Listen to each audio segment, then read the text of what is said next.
उन्हाळ्यात अनेकदा आपल्याला भूक लागत नाही. गॅस, बद्धकोष्ठता, ऍसिडिटी, पोटदुखी अशा समस्या उद्भवतात. भूक कमी होण्याचा त्रास उन्हाळ्यात अनेकांना हमखास होतो. यासाठी औषधांचा वापर करण्याऐवजी भूक लागण्यासाठी काही घरगुती उपाय जाणून घेऊयात. नंबर 1. वेलची खाल्ल्याने वास आणि चव वाढते. त्याचा वापर केल्याने स्वादिष्ट पदार्थांचा वास नाकात येताच तुम्हाला भूक लागण्यास सुरुवात होते आणि तुम्ही अन्नाचा आस्वाद पूर्णपणे घेऊ शकता.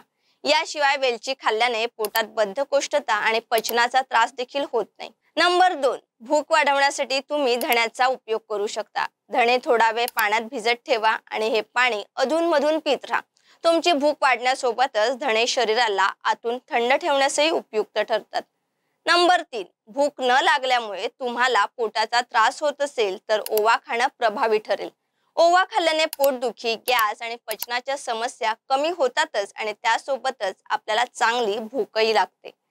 नंबर 4. उन्हाळ्यात शरीराला थंड ठेवण्यासाठी अनेक जण दही खातात.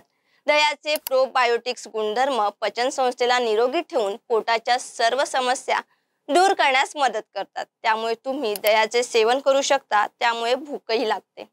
नंबर 5. उन्हाळ्यात अनेकदा अन्न पचायला त्रास होतो. त्यामुळे तुम्हाला भूक लागत नाही अशा परिस्थितीत बडीशेप खाणे तुमच्यासाठी फायदेशीर ठरू शकते. बडीशेप खाल्ल्याने अन्न सहज पचते आणि पोटही स्वच्छ राहते.